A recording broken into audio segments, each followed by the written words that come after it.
नमस्कार दर्शक मित्रों, आप देख रहे हैं जीपीएमसी न्यूज 24/7 लाइव। યાત્રાધામ અંબાજીમાં ફાગણ સુદ પૂનમ એટલે કે હોળીના પર્વે આસ્થાનું ઘોડાપૂરું ઉમટ્યું। મા અંબાના ધામે આજે ભક્તોએ ભારે ઉત્સાહ સાથે ફૂલો અને રંગોની હોળી રમી હતી। જોકે આજે ચંદ્રગ્રહણ હોવાને કારણે મંદિરના સમયમાં વિશેષ ફેરફાર કરાયા છે। આજે સવારે 8 વાગે મંદિર મંગલ બંધ થઈ ગયું છે, પરંતુ ભક્તો માટે વૈકલ્પિક વ્યવસ્થા કરવામાં આવી છે। આજે હોળીના પર્વે શક્તિપીઠ અંબાજીમાં ભક્તોનું કીડિયારું ઉભરાયું છે।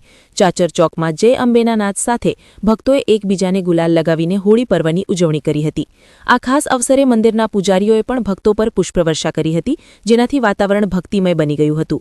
આજે ચંદ્રગ્રહણ હોવાથી સવારે 8 વાગે મંદિરના મુખ્ય દ્વાર મંગલ બંધ કરી દેવામાં આવ્યા છે। જોકે દૂર દૂરથી આવતા શ્રદ્ધાળુઓ માટે વિશેષ વ્યવસ્થા રાખવામાં આવી છે। ભક્તો બંધ મંદિરમાં સભામંડપમાંથી સવારે 9:45 થી બપોરે 2 વાગ્યા સુધી માતાજીના દર્શન કરી શકશે।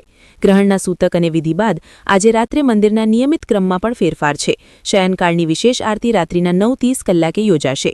વહેલી સવારથી જ ભક્તોની લાંબી કતારો જોવા મળી રહી છે અને તંત્ર દ્વારા ભીડને નિયંત્રિત કરવા માટે પૂરતી વ્યવસ્થા કરવામાં આવી છે। Bureau report, Ambaji GPMC news 24/7 live.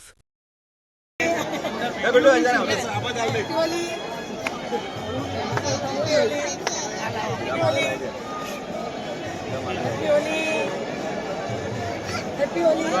Happy Holi. Happy Holi. Happy Holi.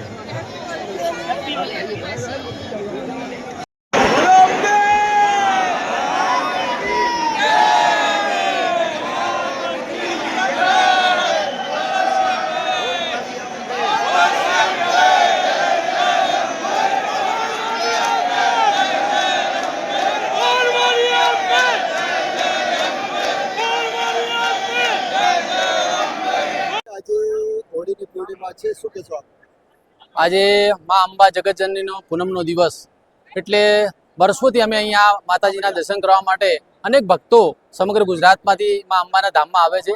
એ પોતે અહીંયા એક ભક્તિના ભાવથી આવી અને પોતાની મનોકામના પૂર્ણ થાય એના માટે આવે છે। ત્યારે આજે એવો દિવસ છે કે આજે 8 વાગે મંદિર બંધ થવાનું છે। ત્યારે એવા સમયે આજે આપ જોઈ રહ્યા છો કે આ ચોગાનની અંદર માતાજીના ચાચર ચોકની અંદર અનેક લોકો અહીંયા આવી અને મા ભક્તિ કરી અને પોતાની મનોકામના પૂર્ણ થાય, જગતનું કલ્યાણ થાય। આજનો દિવસ એટલે કે ફાગણ સુદ પૂનમ, આજે આ હોળીનો પણ દિવસ કહેવાય, પણ ચંદ્રગ્રહણના દિવસે આજે 8 વાગે મંદિરને જ્યારે સૌથી પહેલા દર્શન કરવા માટે અનેક લોકો, હજારો લોકો આજે મંદિરમાં આવ્યા છે અને દર્શનનો લાભ લઈ માતાજી સૌનું કલ્યાણ કરે, આ સમગ્ર ભારતનું કલ્યાણ થાય એના માટે આજે ભક્તિના ભાવથી લોકો જોડાયા છે।